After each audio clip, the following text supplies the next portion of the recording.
رب سے مانگوں تو کیا مانگوں؟ تو حضور نے فرمایا رب سے عافیت مانگو۔ کہتے میں کچھ دن رکا، کچھ دنوں کے بعد پھر حاضر بارگاہ ہوا اور عرض کی یا رسول اللہ صلی اللہ تعالیٰ علیہ وسلم مجھے بتائیے میں اپنے مالک سے مانگوں تو کیا مانگوں؟ تو حضور نے پھر فرمایا اللہ سے مانگنا تو عافیت مانگنا۔ بزرگ فرماتے ہیں یہ عافیت کیا ہے؟ عافیت یہ ہے کہ یا اللہ ظاہری پریشانیاں، باطنی پریشانیاں، اے اللہ ظاہر کے میل کچیل بھی دور ہو جائیں، باطن کے بھی دور ہو جائیں، اے اللہ ہر معاملے میں، ہر آزمائش میں، ہر دکھ میں ہمیں تیری پناہ نصیب ہو جائے، یہ عافیت ہے۔ اور صوفیاء کرام فرماتے ہیں عافیت سے بڑی نعمت کوئی نہیں اگر کسی کو میسر آئے، عافیت سے بڑا حسن کوئی نہیں اگر کسی شخص کو یہ نصیب ہو جائے۔ اور ایک اللہ والے نے تو ایک اور بڑا خوبصورت ترجمہ یہاں کیا ہے، وہ کہتے ہیں عافیت کا مطلب ہے دل کا قرار، عافیت کا مطلب ہے باطن کا سکون، عافیت کا مطلب ہے انسان کے مزاج کا حوصلہ، ٹھنڈک، بردباری۔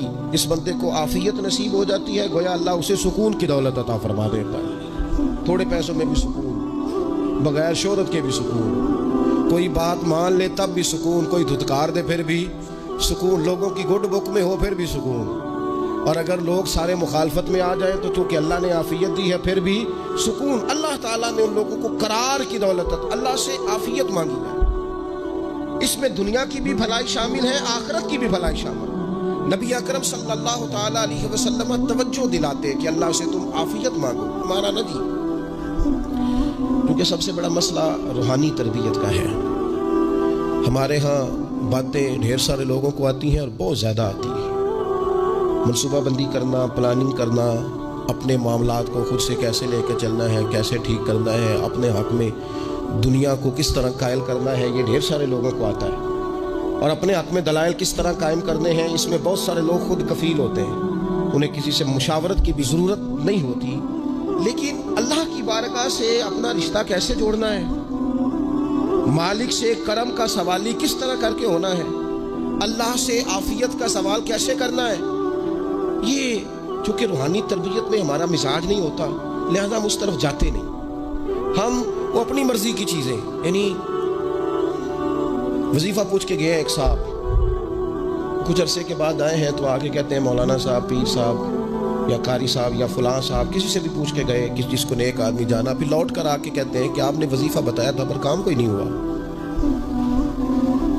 تو میں تو صاف کہتا ہوں اور کھلے دل سے کہتا ہوں کہ بھائی وظیفہ آپ کو بتایا تھا کہ اللہ کی رحمت متوجہ ہوگی، خدا کی رحمت کو آواز دینے کے لیے وظیفہ دیا تھا، کوئی بھی وظیفہ رب کو مجبور تو نہیں نہ کر سکتا باز۔ اور وظائف کس لیے پڑھے جاتے ہیں کہ جلدی سے معاملات ٹھیک ہو جائیں، میرے حق میں چیزیں بہتر ہو جائیں، تو اللہ کی رضا کے لیے پڑھے جاتے ہیں۔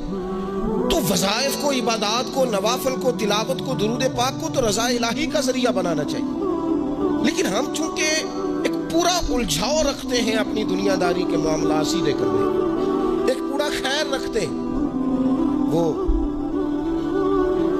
لوگ ملتے رہتے ہیں مختلف بزرگوں کی نسبت کے تعلق سے، تو بعض جگہوں پہ بعض لوگ بڑے تیز ہوتے ہیں، یعنی ان سے آپ کی ملاقات ہوتی ہے تو بندے کو محسوس ہوتا ہے کہ یار اسے تو پہلے ساری باتوں کا پتہ ہے، اور کئی دفعہ ان سے ملنے کے بعد احساس ہوتا ہے کہ یار اس سے تو تھوڑا سیکھ ہی لیتے تو بہتر تھا، یہ تو بات بڑی آگے نکل گئی۔ سارا پتہ ہوتا ہے، باشعور ہوتے ہیں، لیکن ڈر آتا ہے اللہ سے۔ اتنا باشعور آدمی، سمجھدار، پنچایت، پریا، لوگ، دین، دنیا سارا پتہ ہے، نماز کا ٹائم آ گیا تو وہ چھپتا پھرتا ہے، اس کی طبیعت پر بوجھ بن رہا ہے معاذ اللہ اللہ کے حضور حاضر ہونا، اسے خیر کا کام کرنا پڑ رہا ہے تو وہ ادھر ادھر نکلتا جا رہا ہے۔ تو سوال یہ ہے کہ پھر یہ شعور کا کیا مطلب رکھا ہوا ہے ہم نے؟ پھر اللہ سے دعا کرنے کی ضرورت نہیں۔ وہ حضرت عارف رومی رحمۃ اللہ تعالیٰ علیہ فرمایا کرتے تھے بعض لوگوں کو رب سارا کچھ دیتا ہے، سجدے کی توفیق نہیں دیتا۔ اس کا مطلب یہ ہے کہ وہ کہتا ہے یہ سارا کچھ لے اور نکل جا، میرے گھر نہ آنا، رکھ سارا کچھ پاس۔